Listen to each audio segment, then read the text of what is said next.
Well, hi there. Before we get stuck into today's episode, I wanted to let you know that my Impact Club is currently open to new members.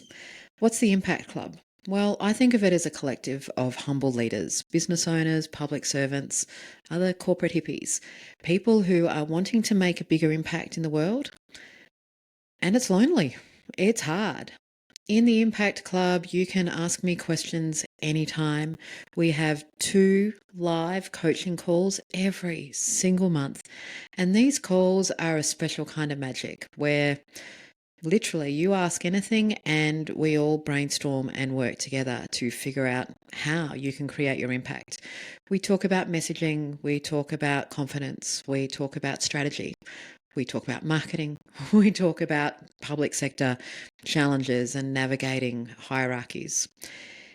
We go to the gym when we want to work out and build muscle and get fit. Well, the Impact Club is similar for I'm going to say for our minds, for our soul, and for our determination to show up and make our desired impact in the world. So if you're curious about what happens in the Impact Club, then please click the link in the show notes. It's a ridiculously affordable collective of beautiful humans. And I think you'll like it. With that said, how to engage your audience. That's today's topic for the Speaking with Confidence podcast.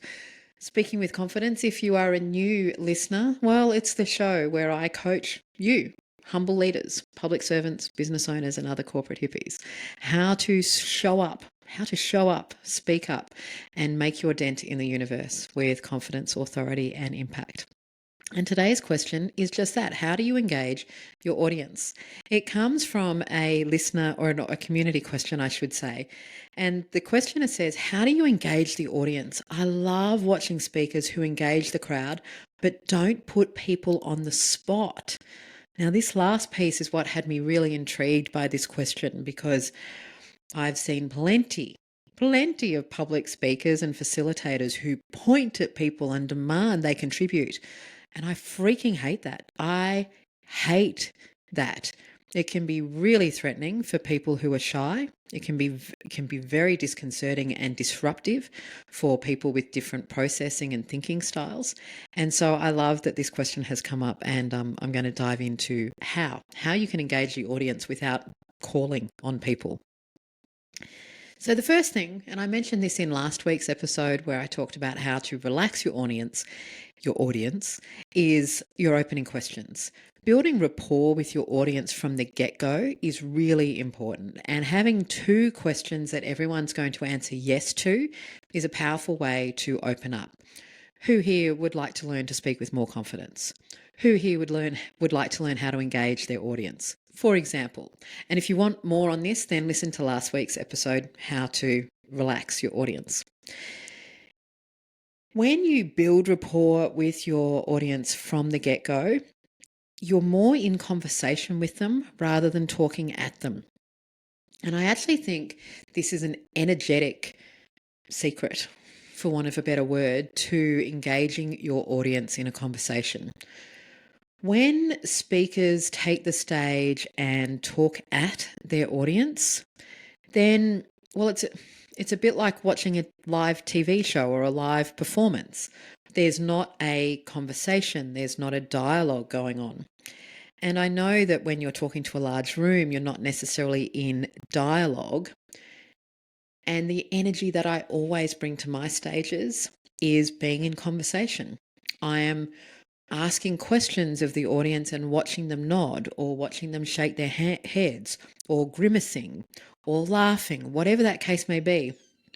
Whereas a well-rehearsed keynote can often be, I call it machine gun fellatio, like bang, bang, bang, bang, bang, bang. And that doesn't have that same conversational or engaging vibe. One of the other ways that you can drive engagement without pointing at people is how you ask your questions and how you hold your body. So, in my Impactful Presenters program, there's a whole module on this particular piece, and I talk about it a lot in my corporate workshops as well. If you're listening to this episode, then I'm about to demonstrate some things visually. I will talk it through. And if you have access to Spotify, then you can see the video on Spotify, which will help you see what it is that I'm doing. So when you're asking questions, for example, you want people to contribute from the crowd, you might want to say, who here would like to share something? And what you're going to do with your hands is you open them up. And then you stand and you wait. And you wait a little bit longer. Now, if the silence is too uncomfortable for you, then you can just keep bantering on, but you're asking the same question. Who'd like to tell me something? Who'd like to share a question? Who'd like to just, open up and give me an example of what we're talking about here? You're still asking the same thing. You don't have the silence, but you're giving time.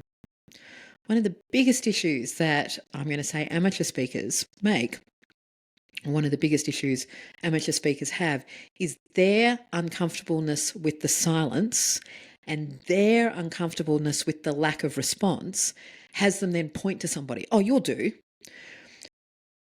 But understand what's happening for the audience. The audience is still processing what you've just said. The audience is wondering whether they do have something that they want to share.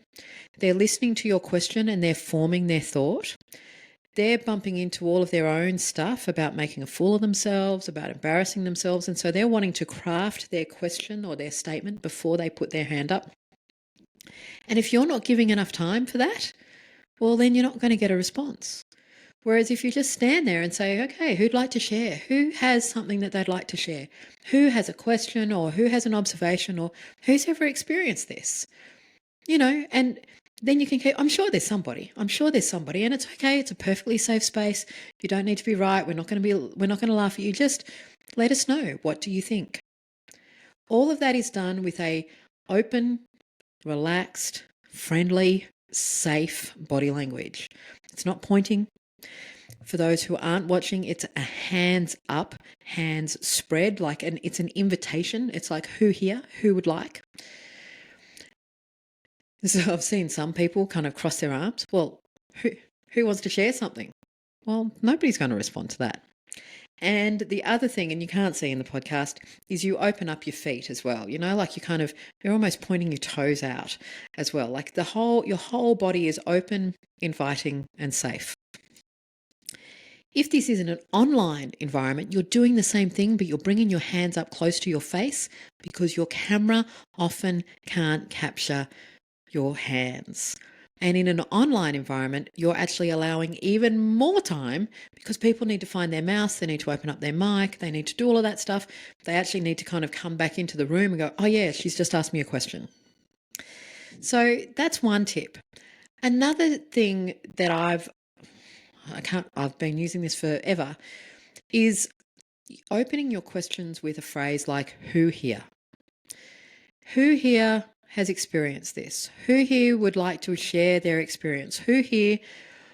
Now, it just opens it up to everything, to everyone, I should say. And it's an easier question framing to respond to. Think, for example, if somebody said, does anyone have a question? That's a yes or no closed question. Does anyone have a question?